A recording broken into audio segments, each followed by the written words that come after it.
we as therapists cannot afford to skimp on our own personal growth work. We may have clients with complex emotions, complex traumas, all kinds of stressful things. If we are not paying attention to our own emotions, we have vulnerabilities that can come up in so many different ways because of the work that we do. We go into the darkness with people because nobody else is going to do that with them.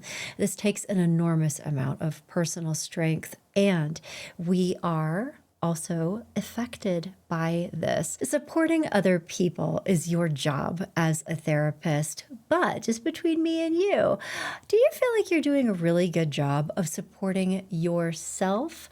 I am a big believer that we therapists need to really be investing in our growth, our health, our wellness in order to not just do a good job professionally, but in order to be okay for the long haul.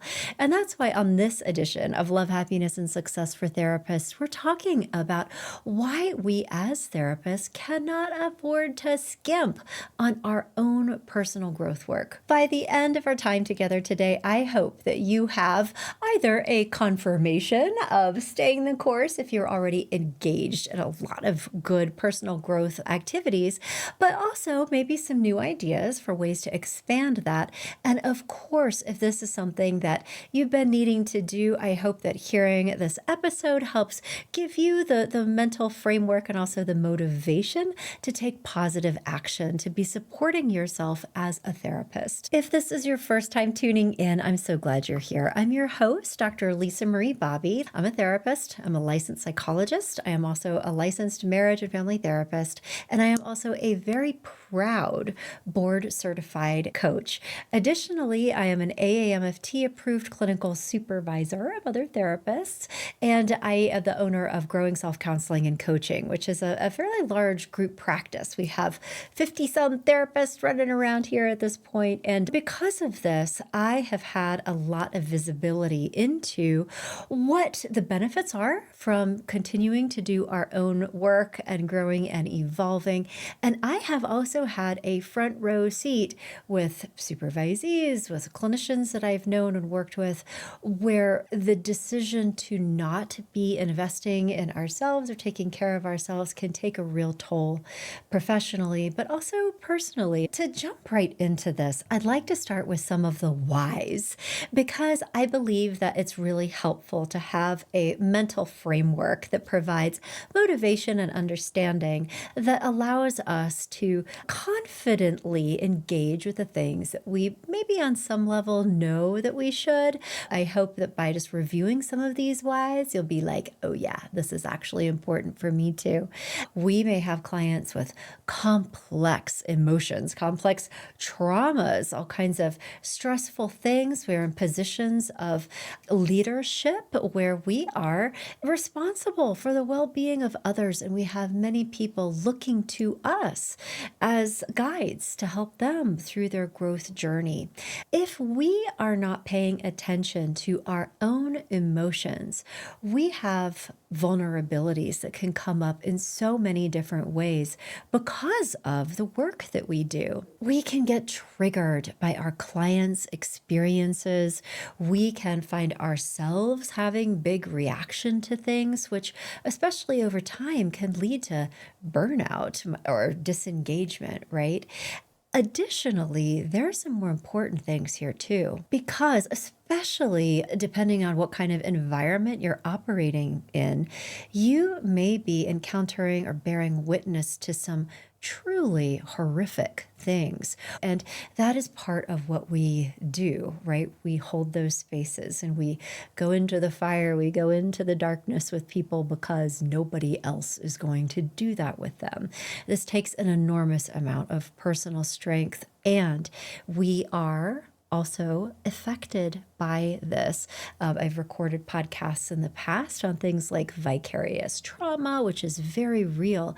And in order to have the kind of relationship that can support you through these moments and help you process things that you might be encountering, to have a relationship with someone who can be that for you and do that kind of work with you is really important. But even above and beyond that, our ability to be self-aware and to be connected to our own thoughts and feelings, to be able to manage and regulate our own thoughts and feelings, allows us to understand what those are and then be able to set them aside so that we can fully engage with our clients with both empathy and also the non-judgmental, unconditional, positive regard that they really deserve for us.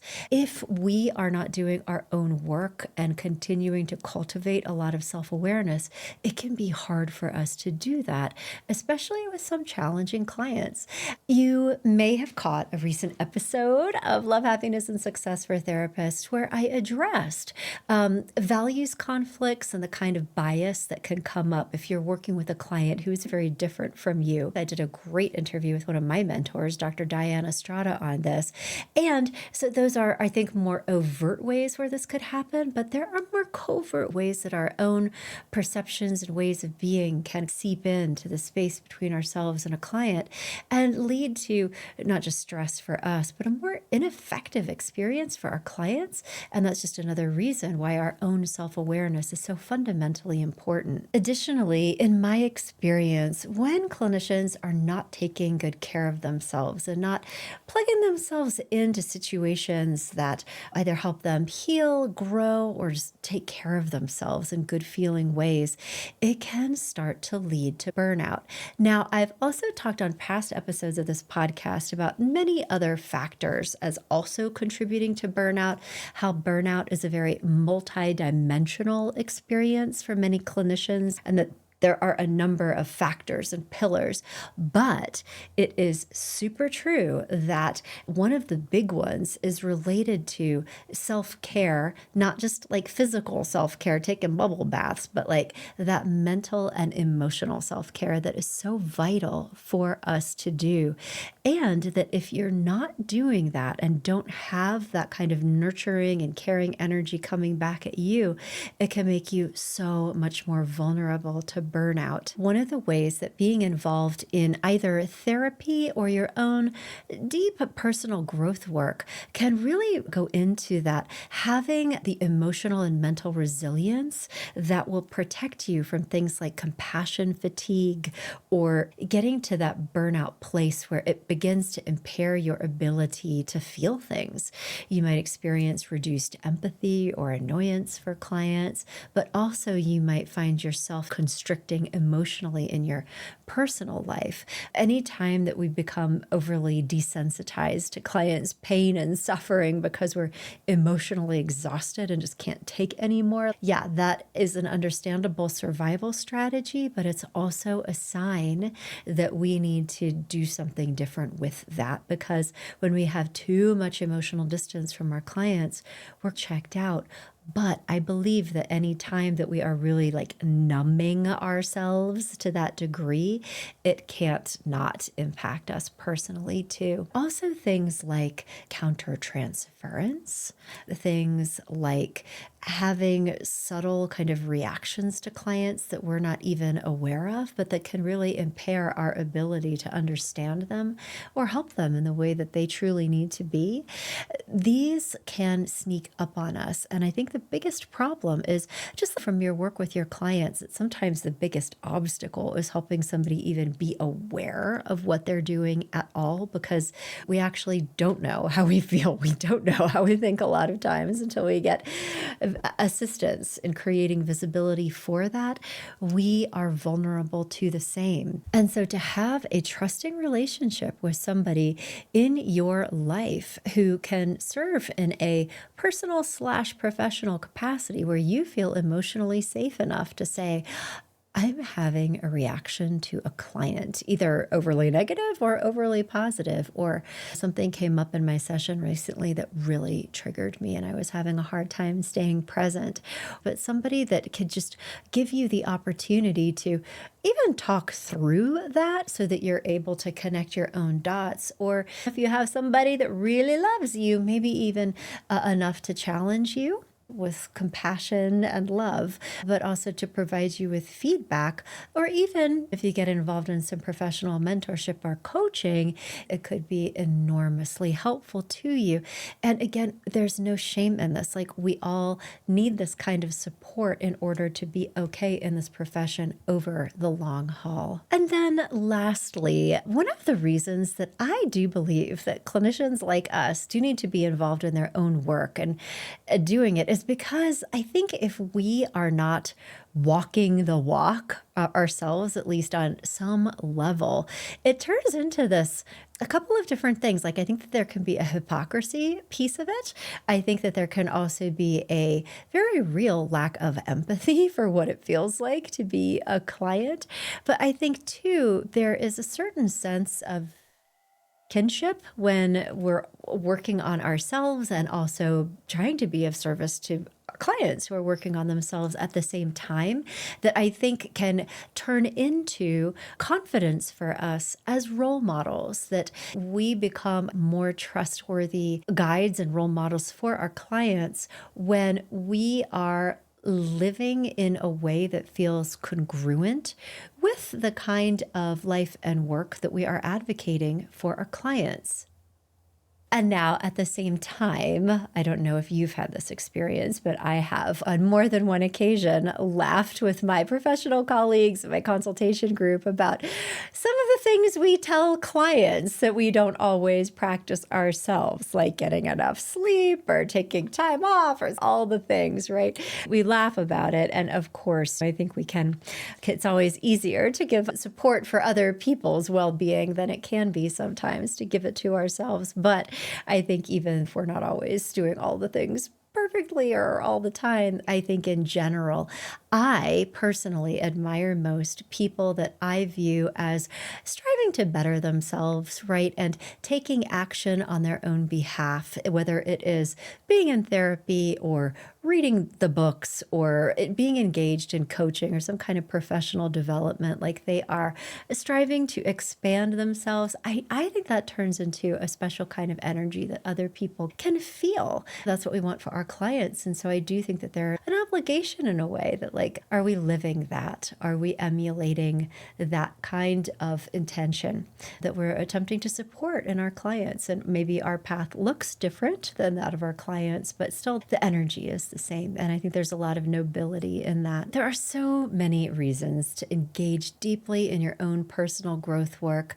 And just as some cautionary tales, I have seen some things happen in clinicians who have not done this. I have known extremely burnt out, bitter, resentful therapists who are probably causing more damage to people who visit with them than being helpful. I have also had situations with therapists in my practice. One person I'm thinking of was not effective with clients, appeared to lack a lot of insight, psychological mindedness, genuinely did not understand what was going on with their clients, had a hard time retaining clients, and attempting to broach this with this person to try to be helpful and suggested, it sounds like you have a lot going on in your life and there are a lot of stressors that they were reporting. If you consider getting involved in your own therapy, it might be good for you. It also might help you develop in some of these areas. And the response being, why would I do that? There's this genuine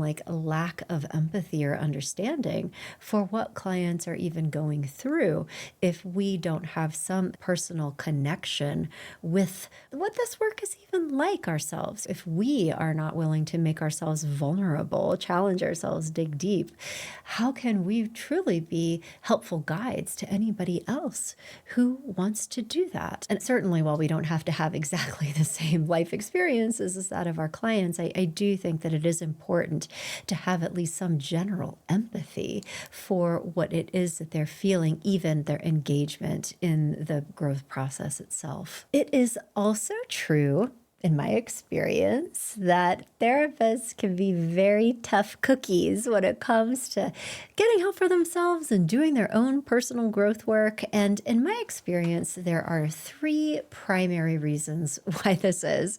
Reason number one is related to this shame or a hero mentality. So let's tackle these one at a time just to see if there's a smidge of truth in either of these things for you.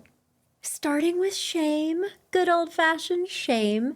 I have worked with clinical supervisees that I've gotten to know really well, and also more experienced therapists too, but they can have this mentality around, I should have this all figured out, like feeling like a fraud if I don't have everything all figured out personally, right?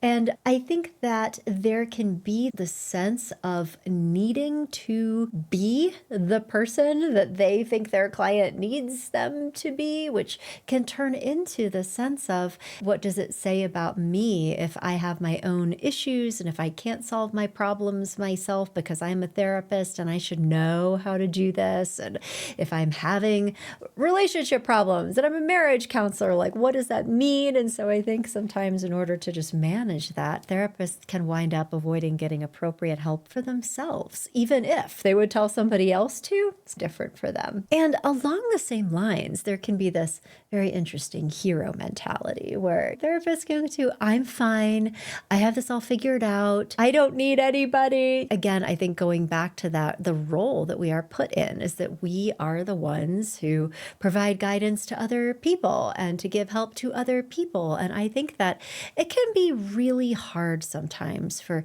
people with a helping orientation to receive from others. Like, I think that there's a greater comfort with being the one that gives for understandable reasons. But again, this can become a real obstacle of being able to just acknowledge, I probably need to work on myself. I need to get some help or support, or maybe I have some things to learn. It can create this cognitive dissonance that can be really uncomfortable. Many times, as you know from your work with your own clients, one of the best and easiest and fastest ways to manage cognitive dissonance is to avoid the things that is leading to that. So, no, I'm fine, I think is part of how it works, right? But also, I'll tell you something that I have additionally seen that turns into a barrier for clinicians being able to do their own growth work, which can be this mentality of, I already know that though. Like, it's so funny. I think even as clinicians, like, what is this therapist going to tell me that I don't already know? Forgetting that the whole thing is not informational. But at the end of the day, really good, powerful personal growth work, like the personal growth work I know you're doing with your clients, it is not informational. It is experiential. And so I found it to be helpful is to remind clinicians of that. You already know how all this stuff works, and yet you could still have a really powerful experience. But then lastly, it's also true that there is this cost/value equation that even we as clinicians need to grapple with. It's very real. And we're bumping up against the same reality that our clients are when you think about getting involved in therapy or high quality personal growth work with a professional mentor, a supervisor, or a coach. One of the first things that comes to your mind, be like, but that's going to cost money. Like, with somebody good, maybe a fair amount of money. And we have to start then doing the same sort of math, right, that clients who are thinking about seeking our services need to go through. How much is this costing me, and how much is this going to be worth? But I think that having that yourself and grappling with it is extremely valuable for us as clinicians. The kind of growth work that we're talking about, the kind of therapy that we're talking about that could be really useful for you is probably not going to be attached to a diagnosable mental health condition that requires medically necessary treatment to treat, right? That's what health insurance pays for. Now, it may also be absolutely true that you are a trauma survivor or you have a significant mood disorder anxiety, like you are actually dealing with mental health symptoms. And if that is the case, it is so appropriate that you get involved in clinical mental health treatment. You go through your insurance company, you do a copay, right? Be doing that, just like clients who are coming to us for help with major mental health disorders. That is what should be happening. And what you might be bumping into is that might not necessarily be what you want or need. You're not coming in for treatment of major depressive disorder. You are coming in because you need a space to figure out who you are, what you want, how to handle situations appropriately, get feedback on your performance. That means you're thinking about more of a coaching process than a therapeutic process. And that's what I think a lot of therapists don't understand about coaching, is that it is a evidence-based model of growth and development that is very effective. It is a whole body of research and legitimacy around it in the hands of people who really know what they're doing and have training, but that it is for the purpose of growth and then goal attainment, being like outcome attainment. And performance coaching is a big piece of this. So that is one of the reasons why I often take a coaching stance and use coaching modality in my work with clients, is because I have a lot of clients who aren't coming in for major mental health stuff. They want my help in increasing their joy in their life, figuring themselves out, gaining more insight and self-awareness, but then being able to apply that to creating better outcomes in their lives. If it's feeling better day to day, having better work-life balance, having a greater capacity to be flexible in the way that they handle things in their lives, but also being able to have a strategy and an action plan to be able to create the kind of professional experience that they want to have. But also if there are certain aspects of life where they want to develop skills and abilities, so maybe that's relational or maybe it's in their career. With therapists are the same. What do I need to be doing and thinking about, and how can I be challenged or inspired to grow in my development as a therapist/coach? This is incredibly suitable for a coaching model.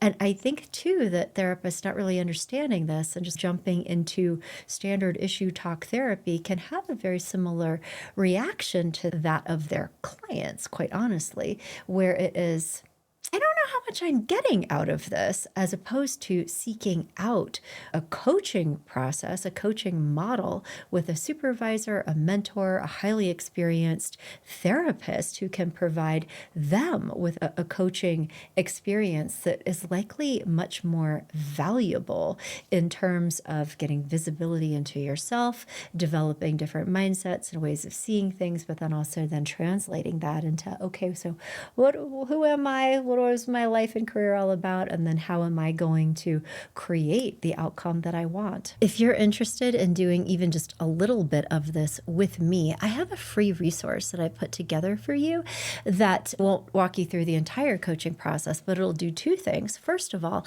this is a free 2-part training, and I've organized the first part along with a workbook and some exercises that you can do to help get visibility into who you are and what you want as a professional in terms of your career, but also like your work-life balance and your own self-care. And so I hope you take advantage of this for that purpose. If nothing else, you can find that at growingself.com/coach. But in the second half of this training, I do also go into more detail about what coaching is, how it works, how to become a professional coach if you are coaching curious and want to explore that as part of your career path. And so you'll find more information about that there too at the same 2-part training, growingself.com/coach. And then additionally, I do want to point out that there are many avenues of growth. I think that we, in some ways, as a culture, have started using go to therapy as this catch-all term for the process of working on ourselves in intentional ways that support our wellness, our growth, our development. And I just wanted to remind all of us that there are a lot of ways that we as therapists can be deeply invested in a highly meaningful personal growth process that may or may not involve being in therapy per se. For example, Things like having a very strong relationship with a professional supervisor, mentor, or consultation group can be a very robust way of doing the kind of work that we've been talking about. Perhaps your pain points as a therapist, your reactions. Maybe it's a vulnerable relationship where you could talk about countertransference, but also get some feedback, insight, and even coaching on things that will help you develop as a professional. Additionally, I believe that cultivating a really intentional self-care practice is a foundational requirement of being well on this job. And I think I'm going to devote an entire podcast episode to what this looks like and how to do it coming up here soon. But in the meantime, I would encourage you to be thinking about this and what true effective self-care really means to you. Do you have an intentional self-care practice? What are the components of this? And if not, it's time for you to get one. And I think engaging in that process can not only support your wellness, I think if you're doing it right, it gives you visibility into who you are, and it also challenges you to grow in really positive ways. I'll talk about this more on an upcoming episode, so stay tuned. So that's how you'll know when I drop that podcast episode on intentional self-care for therapists, which I hope you listen to. Of course, there are so many other things that we can do to develop ourselves and bring this growth energy into life.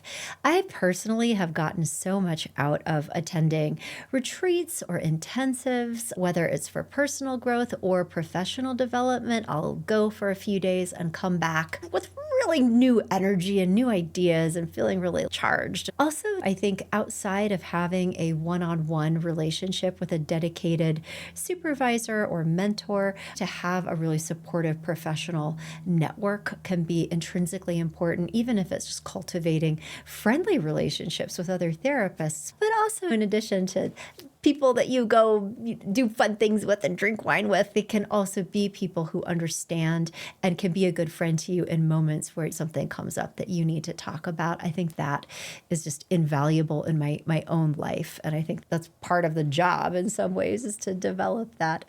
Additionally, of course, having a spiritual or religious practice can be incredibly helpful and important, particularly if you are working with a very difficult client population. If you have a lot of trauma or tragedy in your clinical practice, I think it's super important for all of us to stay connected to a why. And of course, hardcore atheists can also be quite well in this profession.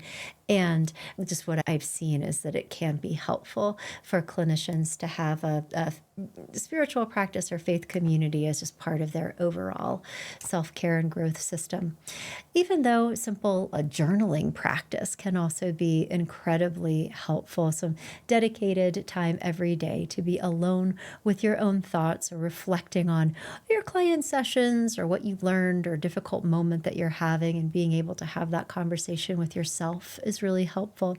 And then, of course, lastly, to consider whether being engaged in more of a coaching model would actually be a helpful experience for you, and also potentially a cool way for you to get more visibility into what coaching is, how it works, and what it feels like to be a coaching client, particularly if you're considering making this part of your practice as a helping professional, as incorporating coaching and becoming certified as a coach. So that can be really exciting and I think energizing and growth promoting for clinicians to do as well. Okay, so that is pretty much a wrap, but I do want to leave you with some free resources where you can continue to move on. So over the course of today's episode, I mentioned a number of other podcasts that I have recorded, and you can find all of those either obviously on my YouTube channel or podcast if you want to follow and subscribe. I am also posting these regularly on LinkedIn if you want to connect with me there, but also just come to my website, growingself.com/therapists, and you will find links to all of the resources that we're talking about today.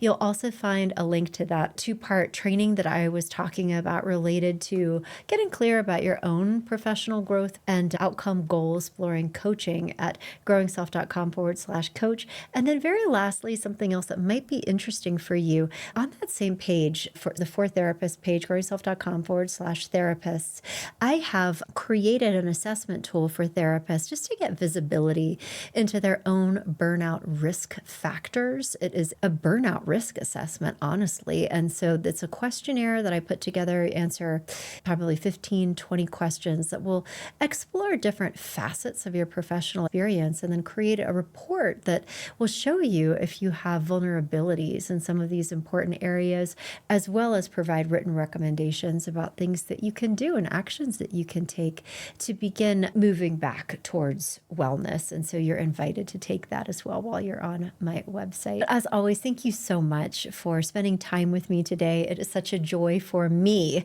personally and professionally, to be able to do this for you, with you, for us as a community of helping professionals.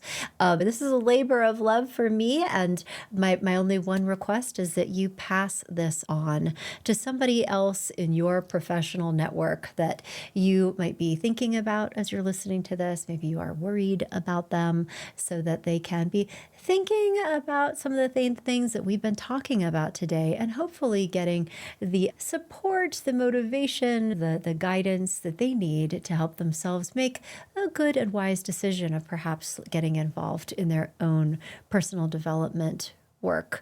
All right, my friends, thanks for hanging out with me, and I'll be back in touch next week with another episode of Love, Happiness, and Success for Therapists.